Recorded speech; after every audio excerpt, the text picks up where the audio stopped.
কিছুদিন ধরেই blog share করছি না, আবারও নিয়মিতভাবে প্রতিদিনের ব্লগ যাই করি না কেন তা আপনাদের সাথে শেয়ার করতে পারছি না।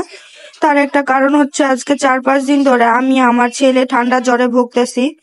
তো সেই জন্য দুজনেরই শরীর খারাপ, ছেলে অনেক কান্নাকাটি করে, তারে নিয়ে ব্লগ শেয়ার করতে আপনাদের সাথে পারছি না। তো আজকে ছেলে সকালবেলা ঘুমের মধ্যে ওরে খাওয়ানোর পর সে কাশতে কাশতে হুট করে বিছানা, তার অজান্তে বমি করে বিছানার বালিশপত্র সবকিছু নষ্ট করে ফেলেছে। তো আরো একদিন করেছিল, তো ভাবছিলাম হয়তো দেখি আরো এরকম হয় কিনা। তো দেখলাম আজকেও সকালে ছেলে কাশতে কাশতে বমি করে দিছে। তো এই জন্য আজকের বাসায় বসে থাকলাম না, সকাল সকাল ওই রেডি হয়ে বাবুকে নিয়ে চলে গেলাম হসপিটালে। হসপিটালে যাওয়ার আগে তো আনাসের বাবাকেও সাথে নিয়ে যাব বলেছিলাম। আনাসের বাবা বলেছিল তার নানুকে সাথে নিয়ে চলে যাইতাম। তো আমি বললাম যে মায়ের শরীরও তো ভালো না, তো সেজন্য মাকে নেওয়ার দরকার নাই, তুমি চলো। তো আমরা রেডি হয়ে চলে যাই। তো প্রথমে আনাসের বাবা দোকানে কিছু কাজ ছিল, সেই কাজটুকু করে আমরা আশেপাশেই কিছুক্ষণ বাবুকে নিয়ে সময়টা পার করি, আধা ঘন্টার মতো। তো তারপর ওইখান থেকে আমরা 9:30টার দিকে চলে যাই হসপিটালে।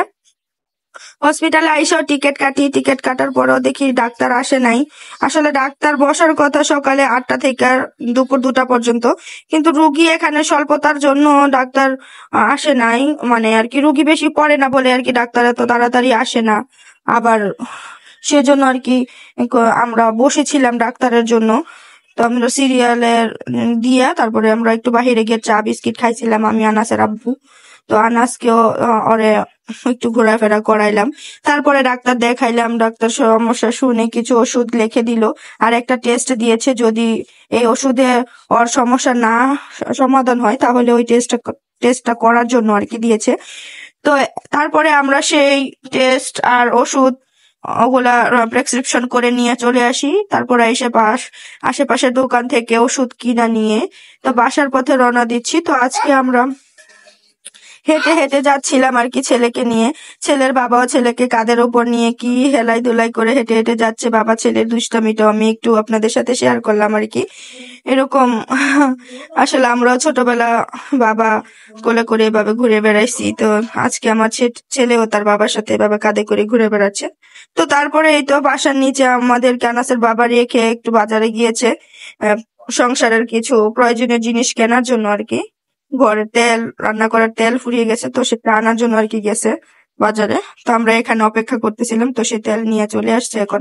এর মধ্যে নিচে আইসা দেখি একটা গাড়ি, অন্য বাচ্চারা খেলাধুলা করছিল আর কি। তো গাড়িতে কেউ ছিল না, তো আমার ছেলেও ওদের গাড়ি দেখা সে গাড়িতে উঠে বসে গেছে। তো আমিও একটু ভিডিও করছিলাম, কারণ আমার ছেলেকে আমি যতবারই গাড়ি কিনে দিয়েছিলাম ততবারই গাড়িটারই সে নষ্ট করে ফেলছে, বুঝে নাই। তো যার জন্য আর আমরা এই গাড়িটা কিনে দিচ্ছি না। তো এখন যেহেতু সে বুঝতে পারছে, অন্যেরটা দিয়ে খেলা শিখে গেছে, তো ভাবছি এরকম একটা গাড়ি ওরেও কিনে দিব। আনাসের বাবাও বলতেছিল যে ছেলে দেখা জায়গা থেকে ভালো বুঝে, তো তাকে এরকম একটা গাড়ি কিনে দেওয়া দরকার। আসলে ঠান্ডায় এমন অবস্থা, আমারও আপনাদের সাথে এই যে কথা বলছি আমার ভয়েসটাই চেঞ্জ হয়ে গেছে।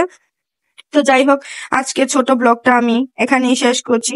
সবাই আমাদের জন্য দোয়া করবেন, আমার বিশেষ করে আমার ছেলের জন্য, ও যেন তাড়াতাড়ি সুস্থ হয়ে যায়। বাসায় আইতা ও আরো একবার বমি করছিল। এটা আজকের এই ছোট্ট একটা ভিডিও ক্লিপ ছিল, সেটাই আপনাদের সাথে শেয়ার করলাম। ভালো লাগলে অবশ্যই আমার চ্যানেলটা লাইক করে চ্যানেলের পাশে থাকবেন। তো সবাই অনেক বেশি ভালো থাকবেন। আল্লাহ হাফেজ, আসসালামু আলাইকুম।